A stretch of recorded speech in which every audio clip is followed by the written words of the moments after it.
Ladies and gents, welcome back to the channel. Stingy here. Today, I've got a really cool video. We're going to be putting some crazy mods on my ETM RTR, and as the thumbnail and title suggests, we currently have the world's most powerful RTR battery, but we'll talk more on this in a minute. Before we get into the video, if you guys aren't subscribed already, make sure you hit that subscribe button, drop me a like, and leave me a comment on this video what your favorite mod was. But without further ado, let me take you through the parts, and then let's get them fitted to the bike and test ride. Guys, today we're going to be fitting an array of parts. This is the biggest upgrade I've made to this bike yet, but we'll talk more on that after we've run through the rest. So we're going to be fitting a brand new custom graphics kit to the RTR today, new Guts seat cover, Formula E Moto brakes, and of course, new battery. Wow, it's a very nice. This battery is a beast. It is a 72 volt, 40 amp hour battery pack.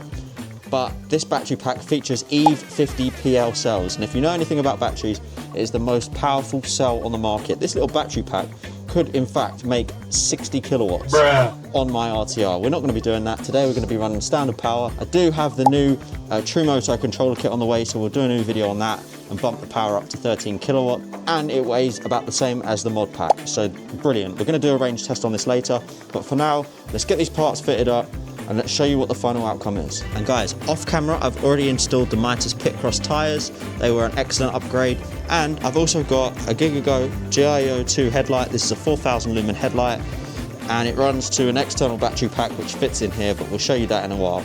It is absolutely the brightest setup I've ever seen on an ETM RTR.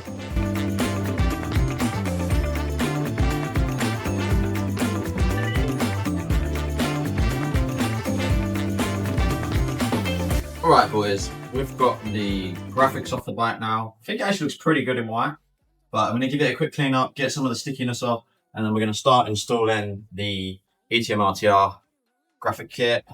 Obviously, I've got Will WGT helping me out. Interesting, I don't know if any of you guys have tried it before, but the plier method works really well. He's just made that up, but some of these were so hard to get off that really did help us out. But yeah, let's dry the bike off, isopropyl it, and then get some new stickers on it. A few moments later. All right, guys, new graphics are about to go on. Obviously, we've got stingyrogerr number 69 on these. Really excited, and they're an extended graphics kit, so they cover more of the bike. So yeah, without further ado, time lapse.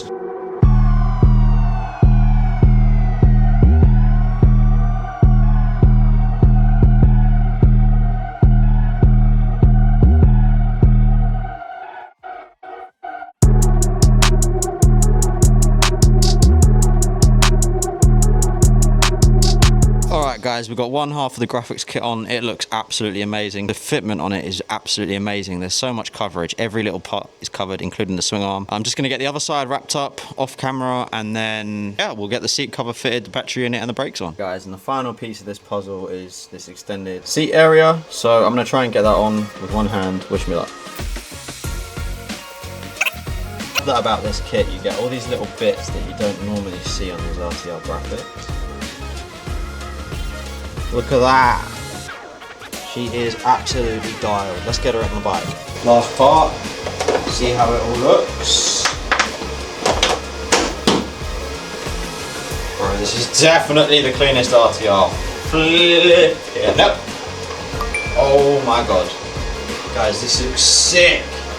Alright, let's get the brakes on, battery in, and then we'll roll her outside and get some cinematics. So now we're going to go and get the Formula E Moto brakes put on. So I'm going to remove the front brake because that's nice and easy. Literally just bolts onto the fork guard down here, bolts onto the fork guard, bolts onto the handlebars, and bolts onto the caliper bracket, and then it's literally a direct swap. For the rear one, we do need to take the side plastic panel off and the cable routing. So yeah, let's get that done. I'm going to put you back on the tripod. Okay, so in this box here, we have the new Formula E Moto brake. There's a video on YouTube explaining how to install these by Connor G. He makes the best ETM RTR content, so definitely check his channel out if you want to see how to install them. But basically, you're going to need some washers for the front and some M6 for the front and M8 for the back. I'm not going to show you how to do it. I'm just going to get them installed because we are running out of daylight time and I do want to test the bike.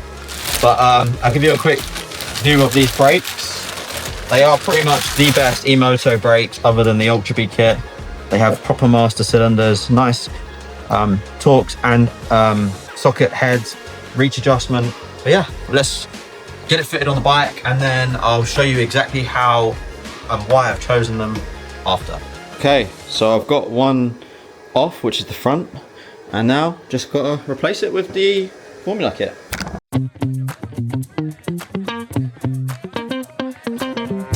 Okay boys, so you might notice we are now in a different spot. What actually happened was, shortly after this clip here, I took the other rear brake out of the box, and the banjo bolt on top, which is this part here, goes into the lever assembly itself right here. This had actually been snapped off in the box. Oh, hell no, man. What the fuck? So I took all of these brake lines out, front and rear, before realizing that this was broken. So that threw a massive spanner in the works. So I put the original brake back on the rear, went for a little test rip to try the front, and span the valve off of the tyre. Now these tyres are mega grippy. I love them. These are the Mitas Pitcross tyres, but you might notice I've added now a rim lock. I've added this rim lock opposite the valve just for weight balance, but this is a must do, guys. If you're going to be running high power, maybe an upgraded battery, upgraded controller on your RTR, you're going to need one of these. I've spanned 3 tubes off on this in 150 miles. So yeah, it's a must do. But at least we got it sorted out. I had to buy a new hose, which came a few days ago, got it replaced, put everything back together. I've ridden it with this aftermarket battery, and I'm getting over double the stock range. Before I was doing about 18 miles before it was empty. I've actually done 20 miles and still come back on 58%. So yeah, let's head out and I'll talk more about the battery and the bike on the trails. All right, fellas, just getting ready to go, testing out some new boots as well today. I usually wear some Alpenstars Enduro boots, but we've swapped over to the Liat. Yeah, let's go. Okay, so we almost have a full charge. This is the upgraded battery. Okay guys, so what we're noticing immediately is when I go full throttle like I just did up that hill, that was about maybe just under half a mile, I'm getting much less sag on the voltmeter. So here is a percentage display. If you have the standard bike, you'll know that when you go full throttle and rip it back, this percentage will drop really fast to sort of like 85% when it's full, and then it will slowly go back up if you turn the key on and off, or if you come to a stop for a little while. Trail time, I don't know how muddy this is going to be. Oh, it's not too bad.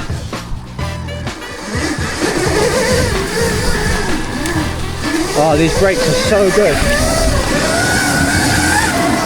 I'm not kidding guys, but I can literally hit these trails almost as fast on this as I can on my Ultra B, just because of how nimble it is.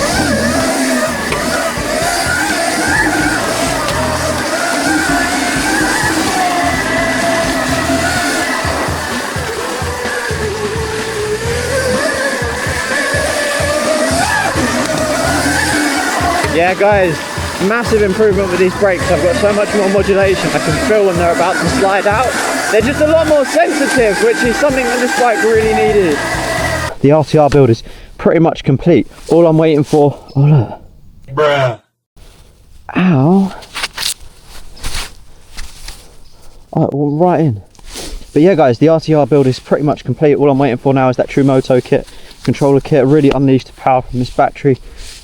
If I do down the line feel like I need to upgrade the shock, I will be going for the race shock from Electro & Co. But yeah, I think there might be some active patrols out here now, so we're gonna have to be careful in case we bump into one of those. Oh, it's so slick with these leaves, but we can still send this puppy. So much fun guys, love this bike man, so much. Oh no thank you. It's actually too fast for its size. Like, this thing's ripped.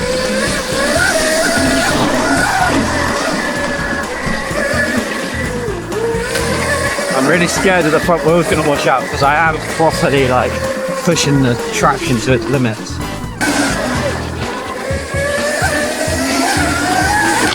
Oh mate, no one is catching me on this, even if you're on a lighty. This thing is so much more fun.